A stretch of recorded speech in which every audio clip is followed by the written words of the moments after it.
오늘은 시편 1편 1절부터 6절의 말씀을 통해서 신자의 하루 그리고 그 하루 속에 신자의 자리에 대해서 말씀을 통해서 우리가 말씀을 듣고 우리의 삶의 교훈과 적용을 하도록 이렇게 하겠습니다.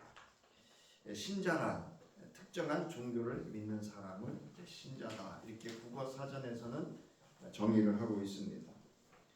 또한 우리 성서적 의미는 특히 예수 그리스도를 구조로 믿는 그리스도교 신앙을 가진 사람을 우리가 카톨릭 또는 기독교에서는 신자다 이렇게 말합니다. 즉 예수 그리스도를 구조로 믿는 그리스도교 신앙 그리고 구약과 신약 즉 성부, 성자, 성령 삼위일체의 하나님을 믿고 따르는 이들을 우리는 신자 또는 신도 또는 성도 또는 교우 이렇게 표현을 합니다. 그다음에 이 자리라고 하는 것은요 아주 중요합니다. 이 자리라고 하는 것은 사람이나 물체가 차지하고 있는 일정한 넓이의 공간이나 장소를 우리가 자리다 이렇게 말합니다. 그런데 성서에서는 이 자리가 어떤 지위나 신분 혹은 맡은 직분이나 명예 등을 이렇게 상징하기도 합니다. 그래서 욥기서 23장 3절에 보면 내가 어찌하여 하나님을 발견하고 그의 처소에 나아가리 이렇게 말합니다. 그래서 처소라고 하는 것은 하나님의 보좌가 계시고 하나님께서 거하시는 그런 고정된 공간으로서의 장소를 의미합니다. 그런가 하면 그 다음 페이지에 보면 시편 1편 1절 오늘 본문에 오만한 자들의 자리에 앉지 아니하고 이렇게 되어 있습니다. 여기서 자리라고 하는 것은 어떤 위치를 의미합니다. 그래서 어떤 위치에 있다 이런 뜻이에요. 자, 우리가 이제 지난주에는 성서 시편 90편 10절부터 17절을 본문으로 해서 하루의 시작, 아침을 어떻게 열 것인가에 대해서 우리가 말씀을 살펴봤습니다. 첫 번째로 우리가 신자로서 하루의 시작은 주의 인자, 즉 주의 사랑으로 만족하게 함으로 하루를 시작해야 된다 이렇게 말씀을 드렸습니다. 그 다음에 주의 말씀을 생명의 양식으로 삼아야 한다. 그리고 세 번째로는 주께 마음과 뜻을 정해야 한다. 제가 이제 이 말씀을 이렇게 이제 한 주를 이렇게 다시 돌이키면서 아 그렇구나 하루를 그냥 눈을 뜨고 그냥 살던 대로 사는 것보다 하나님 앞에 머물러서 뜻을 정하고 나의 마음을 정하고 하루를 시작하는 의미 있는 하루를 계획하는 삶이 그냥 사는 하루와 그렇지 않은 뜻을 정하고 사는 하루가 분명히 다르다라고 하는 것을 알 수가 있습니다. 이제 우리에게 주어진 이 하루를 시작하실 때 주께 우리의 마음과 뜻을 정할 수 있는 그런 아침을 여는 하루의 시작이 되기를 주의 이름으로 축원합니다. 그 다음에 주께 도움을 구하고 감사의 기도를 하라 이렇게 말씀을 통해서 드렸습니다. 우리의 인생은 내 뜻대로 되는 것 같고 내 실력과 능력으로 내 노력하면 되는 것 같지만 물론 그것이 어떤 우리가 인생을 살아가는 데 있어서 어떤 삶의 과정과 결과를 이끌어내는 중요한 요소이기도 합니다. 그러나 그것이 결실로 맺어지기까지는 하나님의 도우심이 필요합니다. 그래서 하나님의 도우심을 구할 수 있는 것이 신자에게 주어진 하나님의 또한 은혜이기도 합니다.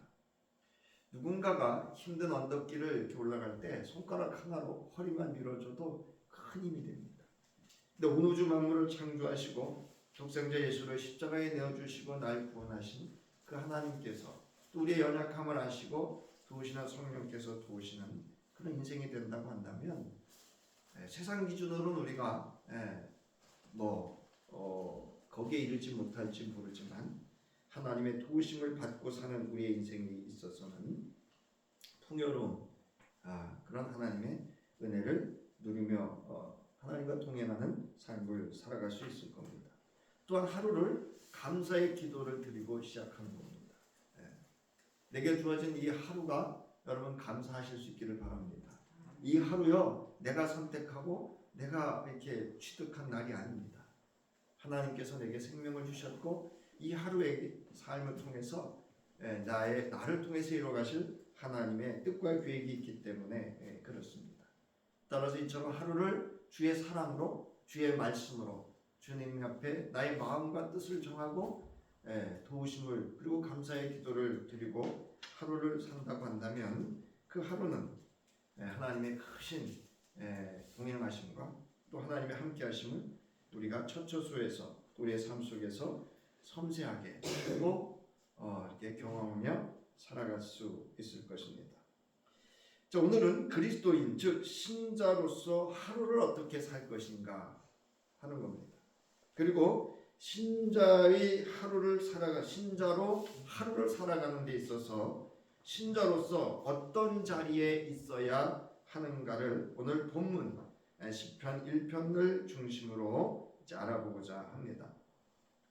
누가복음 14장 7절부터 10절에서 예수께서 제자들에게 혼인잔치의 청함을 받았을 때에 앉을 자리에 대해서 말씀을 하십니다. 왜냐하면 초청을 받은 사람들이 윗자리를 골라 잡는 것을 보시고 이것을 비유로 삼아서 제자들에게 교훈을 하십니다. 그래서 여러분 혼인잔치집에 청함을 받으러 갔을 때 윗자리에 앉으래요? 끝자리에 앉으래요? 네? 아니 끝자리에 앉으라잖아요. 끝자리. 뭐냐면 윗자리에 앉았다가 누군가가 와서 당신 자리가 그 자리가 아니야. 당신 저 자리야. 이렇게 하면 어찌 되겠느냐.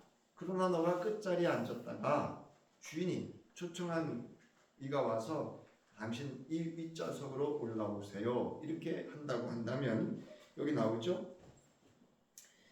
10절에 보세요. 내가 초대를 받거든 가서 맨 끝자리에 앉아라. 그리하면 너를 청한 사람이 와서 너더러 친구여 윗자리로 올라앉으시오 라고 말할 것이다. 그때에 너는 너와 함께 앉은 모든 사람 앞에서 영광을 받을 것이다. 그러면서 하시는 말씀이 낮추는 자가 높임을 받을 것이고 높임을 받으려 하는 자가 낮춤을 당할 것이다. 이렇게 교훈을 하십니다. 그래서 여기서 이 자리라고 하는 것, 제가 이제 그 학부모 회장을 할 때 이렇게 행사에 가면 그 자리가 어디 앉아야 될지가 참 어렵습니다. 그런데 이제 이런 그 공식적인 우리 말하는 교육기관이라 이런데 행사장에 가면은요 다 의자에 붙어 있습니다. 여기는 도교육감, 여기는 교육지원청장, 교육장이라 그러죠. 여기는 학부모회장, 운영위원장 이렇게 자리가 다 붙어 있습니다. 그래서 당황하지 않은데 참 가면 어느 자리에 앉아야 될지가 참 망설여집니다. 그리고 정말 잘못 앉으면 오늘 이 누가복음에서 말한 예수께서 말씀하셨던 그 자리는 당신이 앉을 자리가 아닙니다 라고 이렇게 할 수도 있기 때문에 우리가 어느 곳에 가서 어떤 위치에 어떤 자리에 앉아야 하는가가 아주 선택하고 또 중요하다는 것을 알 수가 있습니다. 그 자리라고 하는 것은 궁극적으로는 그 사람의 존재성과 또 그 사람에게 주어진 우리가 말하는 직분, 직위에 따라서 그 자리가 주어집니다. 자, 이처럼 우리가 신자로 살아가는 하루에 있어서 신자인 나는 어떤 자리에 있는가를 우리는 항상 살펴봐야 합니다. 또한 오늘 본문을 살펴보기에 앞서서 우리가 잠시 생각해 봐야 할 것은 나는 신자로서 지금까지 하루를 어떤 자리에서 어떻게 살았는가를 우리는 한 번쯤 돌이켜 생각해 보셔야 됩니다. 그러니까 내게 주어진 이 하루를 신자로서 합당한 신자의 직위로, 신자의 신분으로 하루를 내가 어떻게 살았는지를 우리는 한 번쯤 깊이 하나님 앞에서 나 자신과 정직하게 살펴봄이 필요합니다. 자, 오늘 본문을 보면은요, 복 있는 사람은 이렇게 돼 있어요. 여러분, 복 있는 사람은 누구죠? 여러분, 하나님을, 즉 오늘 우리가 말한다면 그리스도 예수 안에서 구원받고 하나님의 자녀된 것이 복 중에 복인 줄 믿으시기 바랍니다. 그래서 우리를 이런 사람을 우리는 신자다 이렇게 말합니다. 그래서 여기서 복 있는 사람이라고 하는 것은 하나님을 믿고 그 말씀을 따라 행하는 자, 즉 신자를 의미합니다.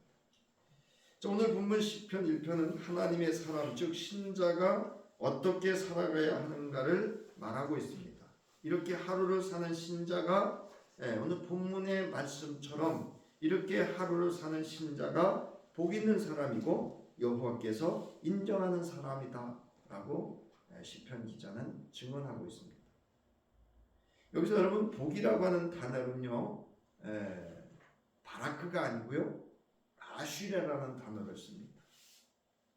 그래서 여러분 바라크라고 하는 단어는 수직적인 복이라 해서 하나님으로부터 주어진 복을 우리가 히브리어로 바라크 이렇게 말을 하는데, 여기 아슈레라고 하는 것은 여러분 보면 삶의 결과로 인해서 누릴 수 있는 복을 말합니다. 그래서 이 아슈레라고 하는 단어는 문자적으로 행복 또는 지복 이런 뜻을, 지복이라고 하는 건 뭐냐면요, 하늘에서 내려진 복이다 이런 뜻입니다. 그래서 이 단어는 똑바로 살다, 정직하게 살다, 계속해서 나아가다라는 뜻을 지닌 동사 아샤르에서 파생된 단어로서 이 단어에서 또 파생된 단어가 아슈르라는 단어인데요, 발걸음, 걷기라는 뜻을 가지고 있습니다.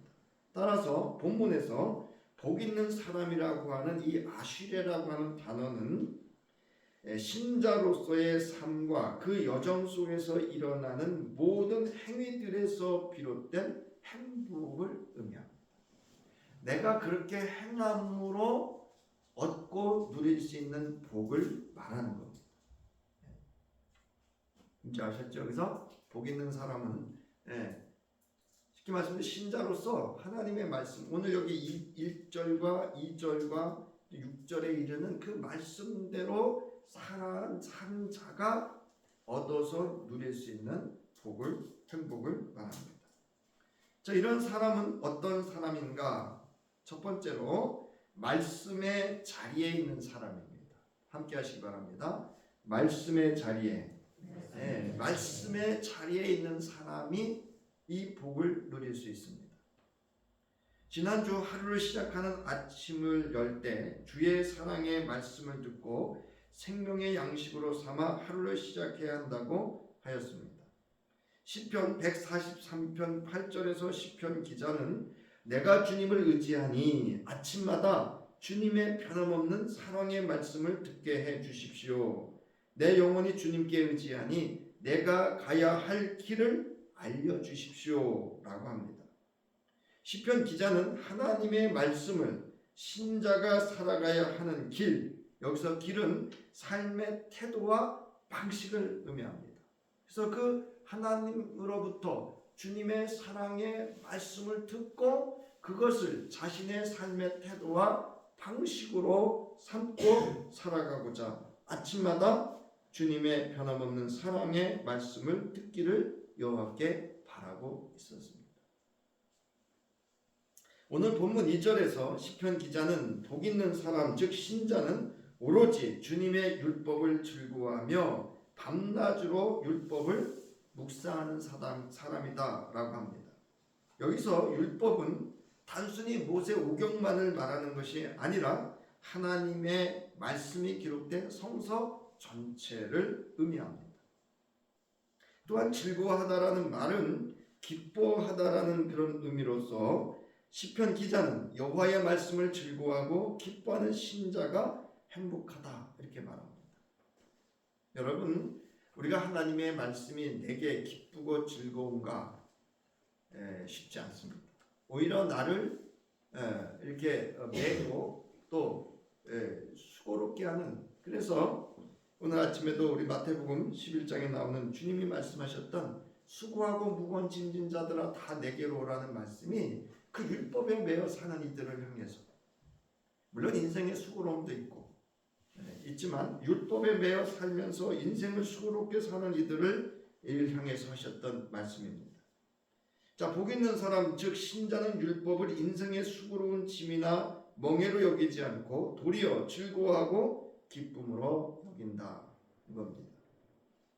율법 즉 하나님의 말씀은 하나님께서 자기 백성인 신자로서 어떻게 살아가야 할 것인가에 대한 삶의 지표와 방식을 알려주고 있기 때문입니다. 그러니까 율법은 우리를 이렇게 수고롭게 하고 매고 짐이 되고 멍해가 되게 하는 게 아니라 신자로서 마땅히 어떠한 존재로 있어야 하고 어떻게 살아가야 될 것인가, 그것이 참된 자유와 안식과 나가서 행복을 누릴 수 있다라고 하는 것을 이 율법이라고 하는 하나님의 말씀 속에 그 지표와 방식을 알려주고 있다라고 하는 겁니다. 디모데후서 3장 15절부터 17절에 보면 우리 16절부터 함께 읽겠습니다. 시작. 성경은 전부가 하나님의 계시로 이루어진 책으로서 진리를 가르치고 잘못을 책망하고 허물을 고쳐주고 올바르게 사는 훈련을 시키는데 유익한 책입니다. 이 책으로 하나님의 일꾼은 모든 선한 일을 할 수 있는 자격과 준비를 갖추게 됩니다. 공동번역 개정판에 이렇게 번역을 하고 있습니다. 자, 그러면 이 묵상하다라는 말은요, 깊이 생각하다, 중얼거리다라는 의미로 작은 소리로 읊조리다라는 뜻으로 하나님의 말씀을 소리내어 읽고 암송하며 생각하는 것을 의미합니다. 우리는 3일 기도회 때 몇 주에 거쳐서 한 몇 개월 같은데요, 생각하는 신앙에 대해서 우리가 말씀을 살펴봤던 적이 있습니다. 우리는 이 생각하는 훈련이 잘 안 돼 있습니다. 그래서 지극히 아주 감정적이죠. 그러다 보니까 말도 실수하고요, 행동도 실수하고 조급해지고 판단이 그리고 나는 괜찮아요. 그런데 그 상대방은 엄청난 상처와 아픔과 고통을 경험할 수도 있게 합니다. 그래서 작은 소리로 읊조리다라고 하는 것은 모든 생각과 행동의 근원을 하나님의 말씀을 깊이 상고하는 것으로부터 라는 것을 의미합니다. 그러니까 내가 생각한다라는 것은 하나님의 말씀으로 생각하고 말하고 행동하는 것을 의미합니다. 이거 저나 여러분이나 훈련이 거의 안 돼 있습니다. 그래서 어떻게 하죠? 내 감정대로, 내 마음대로, 내 해석대로, 내 방식대로. 그래서 여러분 성경도요, 자기 방식대로 해석합니다. 그리고 자기 방식대로 믿고 자기 방식대로 살아갑니다. 자, 우리는 신자로서 하루를 살아가며 무슨 일을 만나든지 어떤 상황이든 말씀으로 생각하고 말씀으로 행동할 수 있도록 말씀의 자리에 있어야 합니다. 그럴 때 성령께서 말씀으로 그를 도우실 것입니다. 요한복음 14장 25절부터 26절에 주님이 이렇게 말씀하십니다. 내가 너희와 함께 있는 동안에 나는 이 말을 너희에게 말한다. 그러니까 내가 있는 동안에는 내가 직접 말을 한다. 이게 하나님의 말씀이죠. 그러나 보혜사 곧 아버지께서 내 이름으로 보내실 성령께서 너희에게 모든 것을 가르쳐 주실 것이며 또 내가 너희에게 말한 모든 것을 뭐하게 하실 거라고요? 생각나게 하실 것이다. 근데 성서를 읽어야지. 하나님의 말씀에 대해서 아는 게 있어야 그걸로 생각을 하고 그렇게 할 수 있죠. 말씀이 없으면 여러분 말씀의 자리에 있을 수 없습니다. 다윗은 시편 119편 105절에서 주님의 말씀은 내 발에 뭐고요? 등불이고 내 길에 뭐라고요? 빛입니다 라고 합니다. 다윗은 자신의 삶의 과정과 결과를 항상 말씀의 자리에서 살피고 말씀이 이루어지도록 합니다. 다윗은요, 자신의 존재에 대해서와 자신의 삶에 대해서 그리고 그 결과에 대해서 항상 하나님의 말씀의 자리에서 자신을 살피고 자신의 삶의 과정을 살피고 그 결과를 살폈습니다.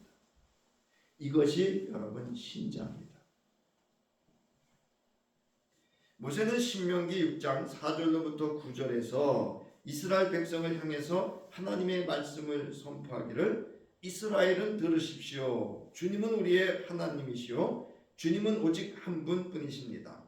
당신들은 마음을 다하고 뜻을 다하고 힘을 다하여 주 당신들의 하나님을 뭐하라고요? 사랑하십시오. 그러면서 내가 오늘 당신들에게 명하는 이 말씀을 마음에 새기고 이렇게 합니다. 이게 말씀의 자리에 있어야 한다는 거예요. 말씀을 마음에 새긴다라고 하는 건 말씀의 자리에 있다는 뜻이에요. 그리고 나서 그 말씀의 자리에서 자녀에게 부지런히 가르치고 집에 앉아 있을 때나 길을 갈 때, 집에 앉아 있을 때는 집에서 말씀의 자리로, 길을 갈 때도 말씀의 자리로, 그 다음에 누워 있을 때나 일어나 있을 때나 언제든지 가르치십시오. 또 당신들은 그것을 손에 맨다는 건요, 손으로 하는 행위를 말합니다. 또 이마에 붙여 기호로 삼으십시오. 그리고 집 문설주와 대문, 집 안을 출입할 때 항상 뭐 하라는 거예요? 말씀의 자리에서라는 겁니다.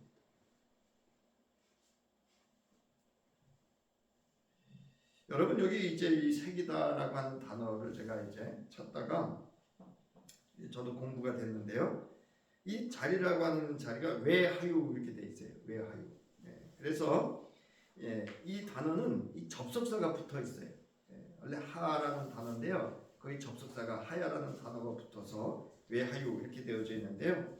그리고 그것이 있어야 할 것이다 이런 뜻이에요. 이게 뭐냐면 조약을 의미합니다. 그래서 조약을 이렇게 언약을 맺었을 때 그 언약을 준수하고 그것에 대한 충성을 하는 것을 말하는 표현입니다. 이 새긴다라는 게. 그리고 또 한 가지가 있는데요. 새긴다라고 하는 것은 이렇게 돌에다가 돌을 파서 새기는 것을 새긴다 이런 뜻입니다. 그래서 여러분, 이 조약이라고 하는 것은 그 조약의 기준의 자리에 있지 아니하면, 그 준수 및 충성을 하지 아니하면 그 조약은 파괴됩니다.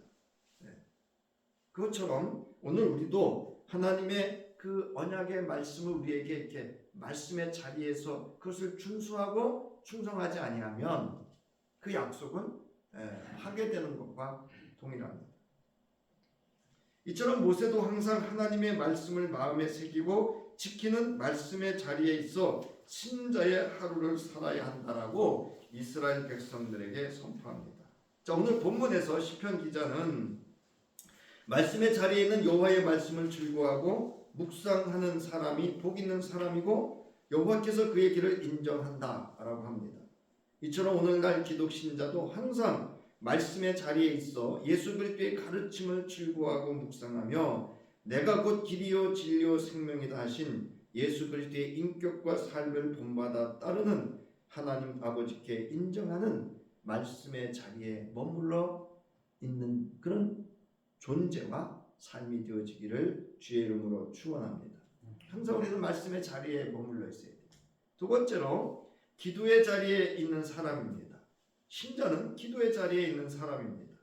오늘 본문 1절에서 복 있는 사람은 악인, 여기 복수로 되어져 있는데요. 복 있는 사람은 단수고요. 여기 나오는 1절에 나오는 이 악인, 죄인, 오만한 자는 다 복수로 되어져 있습니다. 그래서 악인들의 꾀를 쫓지 아니하며 죄인들의 길에 서지 아니하며 오만한 자들의 자리에 앉지 아니한다라고 합니다. 신자로서 이렇게 살 수 있는 영적 분별력을 가지려면 여러분 기도의 자리에 항상 있어야 합니다. 바울은 로마서 12장 2절부터 3절에서 너희는 이 세대를 본받지 말고 오직 마음을 새롭게 함으로 변화를 받아. 여러분, 마음을 새롭게 하려면 어떻게 해야 되죠? 말씀의 자리에 있어야 하고요. 변화를 받으려면 여러분 기도의 자리에 있어야 돼요. 여러분 내가 수십 년을 예수 믿으면서도 여전히 이렇게 사는 건요, 말씀의 자리와 기도의 자리에 있지 않기 때문에 그렇습니다. 즉 새롭게 오직 마음을 새롭게 함으로 변화를 받지 못해서 그렇습니다. 자, 그러면서 하나님의 선하시고 기뻐하시고 온전한 뜻이 무엇인지 분별하도록 하라, 이렇게 말합니다. 이 분별이 안 되니까 세상 가서는 세상 사람 비위 맞추고, 3절 내게 주신 은혜로 말미암아 너희 각 사람에게 말하노니 마땅히 생각할 그 이상의 생각을 품지 말고 오직 하나님께서 각 사람에게 나눠주신 뭐라고요? 믿음의 분량대로 어떻게 생각하라고요? 지혜롭게 생각하라. 세상 사람하고 똑같아 생각하는.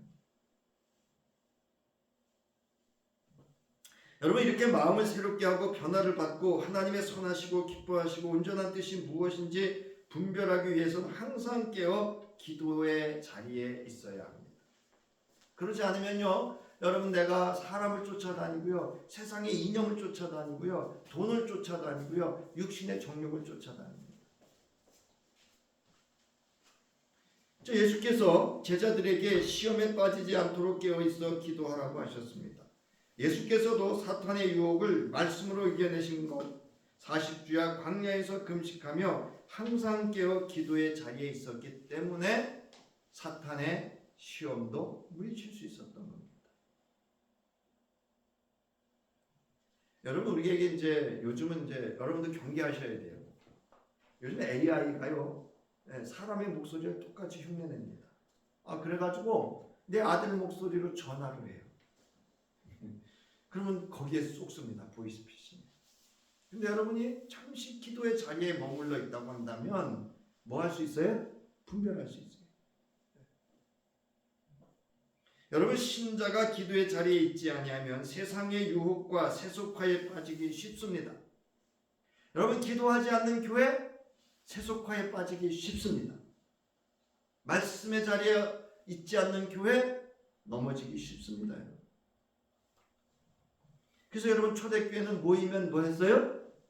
오직 전혀 뭐하기에 힘썼다고요? 기도하기에 힘썼다. 그러니까 여러분 교회 오시면 예배 전 잠시라도 여러분 오직 기도하시기 바랍니다. 여러분 베드로는 베드로전서 5장 7절부터 9절에서 지금 8절 보세요. 정신을 바짝 차리고 깨어 있으십시오. 이렇게 얘기해요. 여러분의 원수인 악마가 울렁대는 사자처럼 먹이를 찾아 돌아다닙니다. 굳건한 믿음을 가지고 뭐라고요? 악마를 대적하십시오.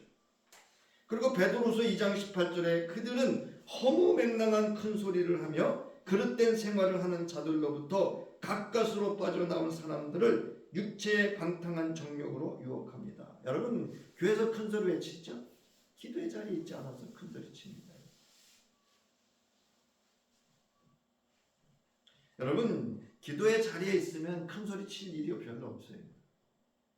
자 여기 보세요. 이게 무슨 얘기냐면은요, 이제 그 요한계시록에도 나오잖아요. 너는 이렇게요. 교회를 향해서 이 교회는 말씀도 잘 지켜 행하고 다 잘했어.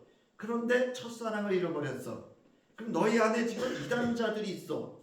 그거를 지금 그냥 두고 있어. 이거하고 같은 얘기입니다.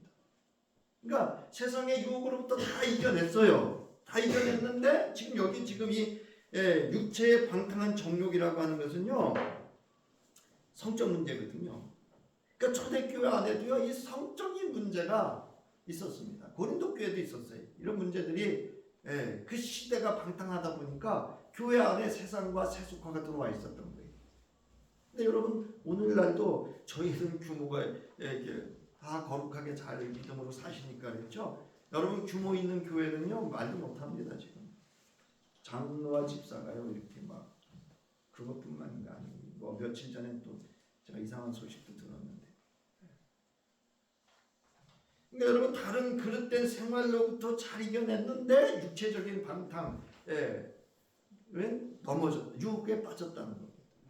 여러분 이거는요 이처럼 말씀의 자리, 기도의 자리에 있는 신자일지라도 육체에 방탕한 정욕으로의 유혹은 끊이지 않고 옵니다. 여기에 걸려 시험에 빠지고 신족한 신자들이 여러분 의외로 많습니다. 나도 그 유혹에 언제든지 넘어가 빠지게 될 수 있음을 여러분 기도의 자리에서 말씀으로 영적 분별하고 굳센 믿음으로 끊고 이겨낼 수 있는 건 기도의 자리에 있을 때 가능합니다. 여러분 뭐 이제 하나 예를 들면 물건을 팔아요. 근데 우리는 정직하게 팔아야 되잖아요. 안에는 작은 거, 과연 큰 거 이러면 안 되잖아요. 그게요 한두 번은 되지만 지속적으로 하려면 똑같이 팔아야 돼. 그래서 다섯 개 팔아서 5,000원 버는 것보다 4개 팔아서 4,000원 벌면 나중에요 더 큰 의미와 가치가 있습니다. 인정받으면 그분의 물건은요 사람들이 인정합니다. 이거 예를 드는 거예요 그냥.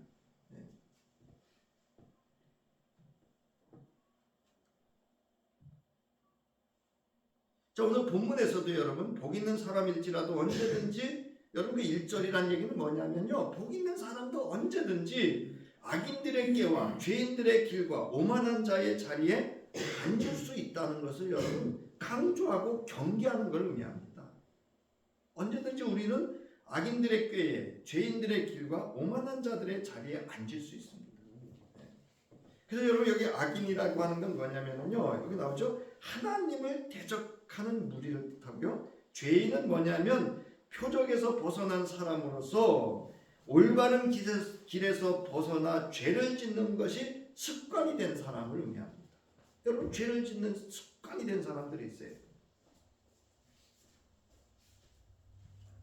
그 다음에 오만한 자입니다. 오만한 자라는 건 뭐냐면요 오만해서 스스로 모든 것을 해결할 수 있다고 생각하는 교만한 사람으로 이들은 절대로 하나님과 사람들의 가르침과 조언을 받아들이지 않는 거죠. 자기가 하나님 된 거예요.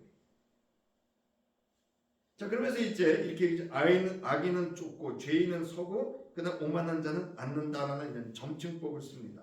그래서 쫓다라는 말은 모든 일상적인 행위를 의미합니다.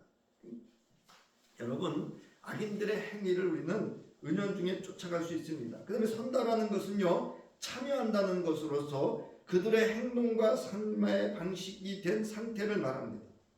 그래서 여러분 생각하는 대로 살지 않으면 사는 대로 생각하게 된다는 말이 있어요. 그래서 여러분 범죄자들이 감옥에 갔다 나와서 또 뭐 하죠?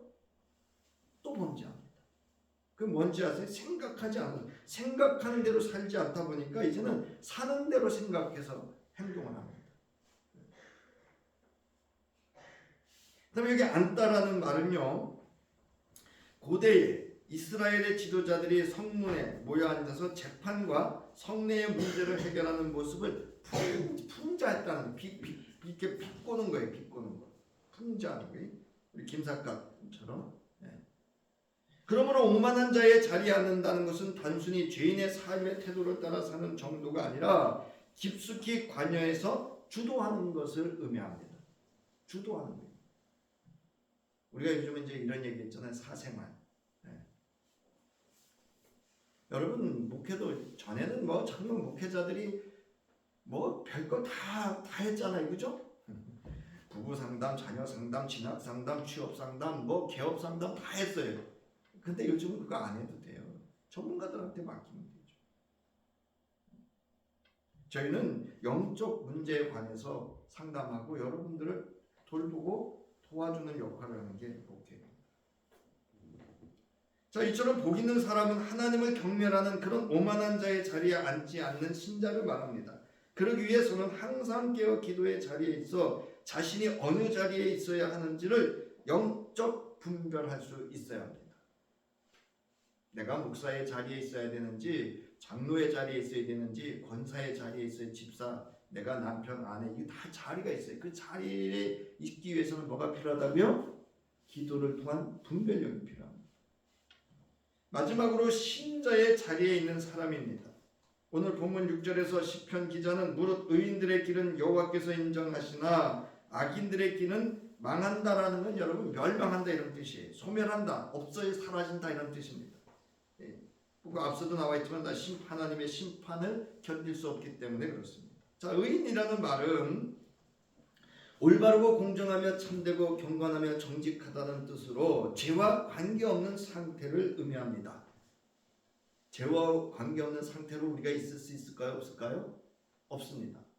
그것까지 다 설명을 할 수 없어서 본문의 뜻만 이야기하겠어요. 그래서 우리가 그리스도 예수로 말미암아 죄 사함을 받고 의롭다 하심을 받았다라고 하죠. 자, 여기 문맥상 하나님의 눈에 합당하고 하나님이 옳다고 인정하실 만한 상태를 의미합니다. 자, 길이라고 하는 것은 우리가 사람이 걸어다니는 길이라는 의미도 있지만 태도 또는 방식이라는 의미도 있습니다. 따라서 의인의 길이란 여호와의 율법을 즐거워하고 묵상하며 하나님의 눈에 합당하고 하나님이 옳다고 인정하시는 죄와 관계없는 상태로의 삶의 태도와 삶의 방식으로 삼고 사는 신자를 말합니다. 이게 좀 많이 길어서 그런데 무슨 얘기인가 하면 오늘날로 말하면 하나님의 말씀이 그의 삶의 존재와 방식이 되어 있는 그 순간을 의미합니다. 그러므로 신자는 여호와께서 인정하시는 자리에 있어야 합니다. 즉 여호와를 신뢰하고 의지하며 여호와의 얼굴을 대면하며 사는 것을 의미합니다. 신자는 여러분 사람을 두려워하는 것이 아니라 여호와 하나님을 두려워하는 이가 참 신자입니다. 저는요 사람 두려워하지 않습니다. 그렇지 않으면 일찍 목회 그만뒀을 겁니다. 하나님이 두려워서 목회 그만뒀던 겁니다. 여러분 요셉을 생각해 보면 요셉은 사람을 두려워했습니까? 하나님을 두려워했습니까? 여러분 요셉은 사람 두려워하지 않았습니다. 하나님을 두려워했죠. 요셉은 상황을 두려워하지 않았습니다. 하나님을 두려워했습니다. 그러면 그는 어떤 상황에 처할지라도 신자의 자리에 있을 수 있었어요. 어느 자리에 있었어도 여호와를 경외했고 여호와의 성실하심과 신실함 앞에 정직하게 살았습니다. 그렇기 때문에 이러한 요셉을 하나님께서는 뭐 했다고요? 인정했어요. 여기 야다라는 말은 뭐냐면 알아줬다 이 뜻이에요. 이해해줬다 이 뜻입니다. 하나님도 야다, 우리를 알아주시고 이해해주시는 분인 줄 믿으시기 바랍니다. 아멘 하셔야 되는데 여러분 하나님이 날 이해해 주십니다. 아멘. 내 남편이, 내 아내가, 내 자식이 누군가 나를 이해 못해줘도 누군가 안 알아줘도 누구는 하나님은 나를 알아주시고 이해해 주시고 인정해 주시는 줄 믿으시기 바랍니다. 이거 믿는 게 신자입니다. 여러분. 이게 신자의 자리에 있는 성도예요. 자, 그러므로 이러한 요셉을 여호와 하나님께서는 어떻게 하셨죠? 그를 지키시고 보호하시고 인도하시면서 하나님의 뜻을 이루어내는 뭐가 되게 하셨어요? 형통한 자가 되게 하셨습니다. 여러분 오늘 본문은요 야곱이 요셉을 축복했던 내용과 거의 같습니다. 요셉을 축복할 때 그의 나무 가지가 어떻게 했다고요? 담을 넘어서 이렇게 되어 있잖아요. 오늘 시냇가에 심기운 나무처럼 그 잎이 시들지 아니하고 요셉이 야곱을 통해서 받았던 하나님의 복과 비슷합니다. 여러분 3절에 보세요. 그는 시냇가에 심은 나무가 초를 따라 열매를 맺으며 그 잎사귀가 마르지 아니함 같으니 그가 하는 모든 일이 다 뭐라고요? 형통하리로다. 여기 형통이라는 단어는요 여기는 이렇게 나와 있죠. 성공적인 결과에 이르다. 의도했던 바를 만족스럽게 성취하는 것으로 하나님께서 성취하게 하신 것이다. 이렇게 됐는데요. 공동번역엔 그러므로 어떻게 되냐면 열매를 결실하게 될 것이다. 이렇게 말합니다. 여러분 바라옵기는 저와 여러분이 신자의 자리에 있어서 오늘 이 시인의 증언처럼 저와 여러분이 시냇가에 심은 나무가 초를 따라 열매를 맺고 그 잎사귀가 마르지 아니함 같으니 모든 하시는 일이 하나님께서 성취하시는 형통할 수 있기를 주의 이름으로 축원합니다. 자, 이처럼 시편 기자는 신자가 신자의 자리에 있을 때 하나님께서는 그를 복 있는 사람으로 인정하시고 그를 통해서 하나님의 나라와 뜻을 성취하시는 형통케 하시는 그런 능력을 은혜를 보여주심을 시편 기자는 증언하고 있습니다. 자, 이제 말씀을 맺으면서 여러분 신자로서 내가 신자로서 나의 신자의 하루 신자로서 어떻게 살아왔는가, 그리고 살아갈 것인가. 저도 나이가 드는가 봅니다. 이런 생각을 자꾸 해요. 오늘 하루를 어떻게 살까, 이런 생각을 자주 합니다. 이제는 살아온 날보다 살아갈 날이 어떻게 돼요? 저도 짧잖아요. 그러다 보니까 하루가 그냥 하루 같지 않아요. 여러분, 주님 앞에서 하루의 아침을 열고 시작한 신자로 하루를 어떻게 살아갈 것입니까? 다시금 깊이 생각하고 나 자신의 하루의 존재와 삶을 정직하게 여러분 성찰할 수 있어야 됩니다. 그리고 여러분, 신자로서의 하루, 신자의 자리에서 잘 사시고 행복할 수 있기를 바랍니다. 여러분, 주님께서 마태복음 6장 31절부터 33절에 이렇게 말씀하셨잖아요. 그러므로 뭐 하지 말래요? 염려하여 이르기를 무엇을 먹을까, 무엇을 마실까, 무엇을 입을까 하지 말라. 이는 다 이방인들이 구하는, 이방인 뭐야? 세상이 구하는 것이라. 우리는 세상이 구하는 것에 연연해요. 너희 하늘 아버지께서, 보세요, 너희 하늘이라고 하는 건 킹덤이거든요. 하나님이 통치하신다는 뜻이에요. 아버지께서 이 모든 것이 너희에게 있어야 할 줄을 아시느니라. 그런즉 너희는 뭐예요? 먼저는 뭔지 아세요? 첫 번째로 이 뜻이에요. 첫 번째로, 최초의, 이런 뜻입니다. 그의 나라와 그의 의를 구하라. 그리하면 이 모든 것을 너희에게 이 모든 것을 더하신다는 건 궁극적으로 형통하게 하신다, 이 뜻이에요. 그러니까 신자는 여러분, 무엇을 먹고 마시고 있는 것이 우선입니까? 아니면 나를 통해서 하나님의 나라와 뜻이 실현되어지는 게 우선입니까? 여러분, 신자는요, 먹고 마시고 있는 것이 세상의 옷을 입는 데 있지 않습니다. 그리스도의 옷을 입고 누구의 뜻이? 하나님의 나라와 뜻이 이루어지는 것이 신자의 존재와 삶의 목적입니다. 여러분, 다시금 나 자신에게 정직하게 여러분 물어봐야 돼요. 신자로서 먼저 그의 나라와 그의 의를 구하며 살았는지, 즉 나의 하루의 삶의 목적과 삶의 방식이 먼저 그의 나라와 의를 구하며 살았는가를 깊이 살펴보아야 합니다. 여기서 나라라고 하는 단어는 여러분 바실레이라고 하는 헬라어로서 킹덤, 즉 왕의 통치에 속한 영토로서 하나님이 통치하는 영역을 말합니다.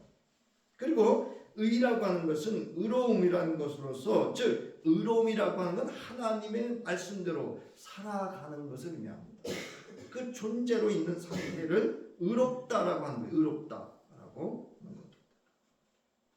그다음에 여기 구하다라고 하는 것은 여러분 추구하다, 또는 탐색하다, 이런 뜻이에요. 그러니까 우리가 아침에 하루를 시작하고 살아가면서 항상 우리는 구해야 돼요. 탐색해야 돼요. 추구해야 돼요. 먼저 그의 나라와 뜻을 내가 실현하고 있는지. 사랑하는 성도님, 오늘 본문 말씀을 내게 주신 말씀으로 받아 마음에 새기고 여호와 율법을 즐거워 묵상하는 말씀의 자리에 있는 신자의 하루가 되길 바랍니다. 세상의 유혹과 세속에 빠지지 않도록 이 세대를 분별하고 믿음의 분량대로 지혜롭게 생각하며 성령의 도우심을 받을 수 있는 기도의 자리에 있는 신자의 하루가 되어야 합니다. 마지막으로 여호와의 눈에 합당한 삶의 태도와 방식으로 여호와께서 인정하시는 신자의 자리에 있는 하루가 되어야 합니다. 그리하면 오늘 본문 2절부터 6절의 말씀처럼 여호와께서 동산의 시냇가에 심기운 나무같이 복 있는 신자로 그가 하는 일마다 형통하게 하실 것을 여러분 믿으시고, 그런 신자의 하루, 신자의 자리에 있는 한 주 또 남은 생애 되시기를 주의 이름으로 축원합니다. 이제는 말씀이 육신이 되어 우리로 죄 사함 받게 하시고 구원받아 하나님의 자녀로 의롭다 하심으로